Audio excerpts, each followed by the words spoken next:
Beef पाया बनाने की ऐसी ख़ास टेक्निक जिससे मार्केट से भी बहुत ज़्यादा टेस्टी और मज़ेदार बीफ पाया आप घर में बना लेंगे, वो भी बहुत ही आसानी से। तो आज आप लोगों से शेयर करूंगी इंस्टेंट मगर बेहद टेस्टी बीफ पाया की ऐसी रेसिपी जो कि जल्दी से बनकर तैयार भी हो जाएंगे और जायकेदार भी होंगे। बिस्मिल्लाहिर्रहमानिर्रहीम, अस्सलामु अलैकुम। खुश रहें, आबाद रहें, जहाँ भी रहें हैप्पी रहें और हेल्दी रहें। तो मैं हूँ फ़ायज़ा और वेलकम करती हूँ आपको चटपटे पकवान में। तो देसी स्टाइल में बने हुए बीफ पाए खाने में तो बहुत ही टेस्टी लगते हैं, मगर क्या है इसे बनाने में काफ़ी टाइम लगता है। तो आज आप लोगों से शेयर करूँगी एक ऐसी रेसिपी जो कि खाने में तो मज़ेदार होगी ही, बनाने में इसे टाइम भी नहीं लगेगा। तो इसे एंड तक देखें, अच्छी लगे तो लाइक कर दें और चटपटे पकवान को सब्सक्राइब भी कर लें। तो चलें फिर ये जायकेदार बीफ बोंग पाया बनाना स्टार्ट कर लेते हैं। तो एकदम ढाबा स्टाइल पाए बनाने के लिए सबसे पहले तो मैंने पाए ले लिए हैं। बीफ पाए का इस्तेमाल कर रही हूँ, बड़े जानवर के हैं मगर जानवर का साइज़ ज़रा छोटा था इसलिए ये आपको छोटे नज़र आ रहे हैं। 2 अदद पाए ले लिए हैं जिन्हें मैंने बहुत ही अच्छे तरीके से नीट एंड क्लीन कर लिया है। बीफ पाया के साथ मैं इस्तेमाल करूँगी, यहाँ पर मेरे पास है बीफ। तो मैंने यहाँ पर मछली का गोश्त लिया है या जिसे बोंग का गोश्त या फिर जिसे रान का गोश्त भी कहा जाता है। आधा किलो के करीब है, ये डालेंगे तो टेस्ट अमेजिंग बनेगा। तो ये तकरीबन आधा किलो के करीब ही बोटियाँ हैं, थोड़े बड़े साइज़ में मैंने इनकी कटिंग करवा ली है।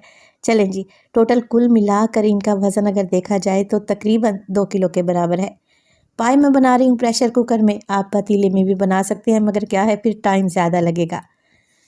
पाए डाल दिए मैंने प्रेशर कुकर में, साथ के साथ 2 अदद प्याज हैं मीडियम साइज़ के, रफली सा काट कर डाल दिया है।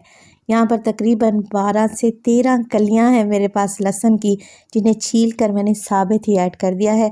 अदरक का इस्तेमाल नहीं करेंगे, सिर्फ़ और सिर्फ लहसुन डालेंगे। तकरीबन 3 से 4 छोटे साइज़ के टमाटर हैं, टमाटर का टॉप निकाल लें, 2 हिस्सों में डिवाइड करें और शामिल कर दें।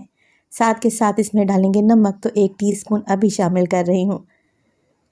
हल्दी डालूंगी इसमें 1/4 टीस्पून और लाल मिर्च का पाउडर डालूंगी मैं इसमें 1 टीस्पून। मेरे पास तीखे वाली लाल मिर्चें हैं तो मैं 1 टीस्पून डाल रही हूँ, आप अपने हिसाब से डालें। बीफ पाया में अच्छा कलर देने के लिए कश्मीरी लाल मिर्च भी डालूंगी 1 टीस्पून और 1 टेबलस्पून भर के मोटा कूटा हुआ धनिया इस्तेमाल करूंगी।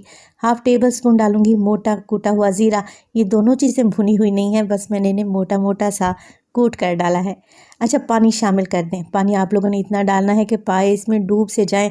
मैं तकरीबन 2.5 से 3 लीटर के बराबर पानी डाल रही हूँ क्योंकि मेरे प्रेशर कुकर का साइज़ ही इतना है। अगर पानी कम पड़ गया तो मज़ीद ऐड कर लेंगे।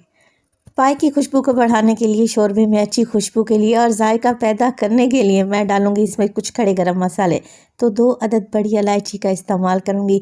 इसके अलावा डालूंगी मैं इसमें 2 अदद बादियान के फूल। ये आप लोगों ने लाजमी डालने हैं, इससे शोरबा बहुत ही टेस्टी और खुशबूदार बनेगा। 4 अदद लौंग शामिल कर दें और इसके अलावा डालेंगे दालचीनी के 2 से 3 छोटे छोटे से टुकड़े हैं, तकरीबन 1 इंच के बराबर, ये शामिल कर दें। बस जी, अब कुछ भी नहीं करना, मिक्स कर लेते हैं सारी चीज़ों को और कवर लगाकर तकरीबन मैं 1 घंटे तक इन्हें पकाऊंगी। पहले 5 मिनट के लिए इन्हें हाई फ्लेम पे रखूँगी और 5 मिनट के बाद फ्लेम को मीडियम टू लो कर दें और 1 घंटे तक इन्हें पकने के लिए छोड़ दें। अच्छा, जैसे कि मैं आपको बता रही थी कि आज पाए बनाने का आपको इंस्टेंट तरीका बताने लगी हूँ, तो इसमें डबल काम नहीं है कि पहले पाए उबालें, पाए जब बॉयल हो जाए तब मसाला भूनें, फिर उसमें पाए डालें। एक दफ़ा मेरे तरीके से पाए बना कर तो देखें, यकीन करें खाकर मज़ा आ जाएगा। तो 1 घंटे के इंतज़ार के बाद अच्छे तरीके से तसल्ली कर लें कि प्रेशर कुकर का सारा प्रेशर निकल चुका है, तब आप लीड उठाएं और अब आप पायों को चेक कर लें। जैसा कि मैंने आपको बताया कि पाए तो मैं बीफ के इस्तेमाल कर रही थी, मगर ये छोटे साइज़ के पाए थे, यानी कि छोटे जानवर के थे, जिससे ये जल्दी से गल कर तैयार हो गए हैं। अब मैंने कुछ भी नहीं करना, जो यहाँ पर टमाटर के छिलके हैं ना, उन्हें रिमूव कर दूँगी। टमाटर के छिलके ना तो खाने में अच्छे लगते हैं और ना ही शोरबे में तैरते अच्छे लगते हैं। तो अगर आपको स्मूथ और सिल्की ग्रेवी चाहिए तो फिर टमाटर के छिलके रिमूव कर दें। पाए तकरीबन यहाँ पर गलकर सॉफ्ट हो चुके हैं और जो मैंने इसमें गोश्त ऐड किया था ना मछली का, बोंग का, उसे गलने में देर ही कितनी लगती है। बहुत ही सॉफ्ट टेक्सचर का मीट होता है, जल्दी से गल कर तैयार हो जाता है।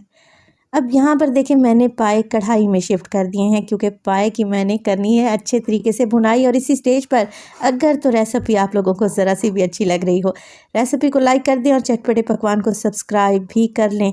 आप सब लोगों का बेहद शुक्रिया। तो बीफ पाया की भुनाई के लिए आधा कप मैंने ऑयल डाल दिया है। आप लोग घी भी ऐड कर सकते हैं। बस अब अच्छे तरीके से बीफ पाए को भून लें। जो टमाटर प्याज आपको तैरते नज़र आ रहे हैं ना, जब आप भुनाई करेंगे तो ये बिल्कुल पेस्ट बन जाएंगे, शोरबा गाढ़ा हो जाएगा इंशाल्लाह ताला। तो बस आप लोगों ने क्या करना है, 7 से 8 मिनट लगाकर पाए को अच्छे तरीके से भून लेना है। जैसे ही आप बीफ पाया भून लेंगे, रोगन यानी कि तर्री ऊपर तैरने लगेगी, इसका मतलब है कि ये अच्छे तरीके से भून चुके हैं। तो माशाल्लाह से जैसे ही आपको ऑयल हल्का हल्का सा ऊपर नज़र आने लगेगा, अब इसमें डालूंगी मैं रेस्टोरेंट की एक ख़ास सीक्रेट चीज़, और वो है दही। ये रेसिपी में ज़रूर ऐड करें। अब आप लोग कहेंगे कि फ़ायज़ा आपने टमाटर भी डाल दिए, दही भी डाल दी, तो दोनों चीज़ें ही आप लोगों ने डालनी है। बहुत ही क्रीमी जायकेदार शोरबा बनकर तैयार होगा। आप एक दफ़ा बना कर तो देखें। तो ज़्यादा नहीं, सिर्फ आधा कप ही दही का मैंने इस्तेमाल किया है। अच्छे तरीके से फेंट कर ऐड कर दें और मिक्स कर लें। फ्लेम को अभी भी मैंने मीडियम टू लो रखा हुआ है। साथ के साथ डालेंगे इसमें 7 से 8 हरी मिर्चें कट लगा कर डालें, ताकि बहुत ही अच्छी सी खुशबू आए। इसके अलावा मैं एंड में शामिल करने लगी हूँ पिसा हुआ गरम मसाला, तो 1 टीस्पून डाल दें। इसके अलावा डालेंगे इसमें काली मिर्च का पाउडर, वो भी तकरीबन हाफ़ टी स्पून के करीब। तो ये दोनों मसाले आप लोगों ने आखिर में डालने हैं। अच्छे तरीके से मिक्स करें और अब पायों को दम पे लगा दें। जैसे चावल को दम पे लगाते हैं ना, बिल्कुल लो फ्लेम पे तकरीबन 5 से 7 मिनट के लिए इन्हें पकने के लिए छोड़ दें, और फिर आप इनका ज़रा रिज़ल्ट चेक करें कि कितना शानदार टेस्ट बनेगा इंशाअल्लाह ताला। तो तकरीबन 5 से 7 मिनट के दम के बाद अब आप लोग ज़रा बीफ पाई की लुक को तो चेक करें। लग रहे हैं ना टेस्टी, माशाल्लाह से कितना खूबसूरत कलर आया है। आखिर में डाल देंगे इसमें ढेर सारा बारीक कटा हुआ हरा धनिया। आप लोग कसूरी मेथी भी डाल सकते हैं अगर आप लाइक करते हैं। माशाल्लाह से ज़रा शोरबा चेक करें, बेहतरीन ग्रेवी बनी है, गाढ़ा शोरबा तैयार हुआ है, और पाए तो जैसे आपके मुंह में घुलते जाएंगे। तो रेसिपी को ट्राई करना तो बनता है। ईद स्पेशल ये जायकेदार बीफ पाए आपको इतने पसंद आएंगे कि आप इस रेसिपी के फ़ैन ही हो जाएंगे, क्योंकि ना ही इसमें ज़्यादा मेहनत है और ना ही घंटों पकाने का चक्कर है। तो रेसिपी बनाई तो अपना फीडबैक लाजमी दीजिएगा। तो माशाल्लाह से देखें, लग रहे हैं ना टेस्टी। अपना बहुत सारा ख्याल रखिएगा।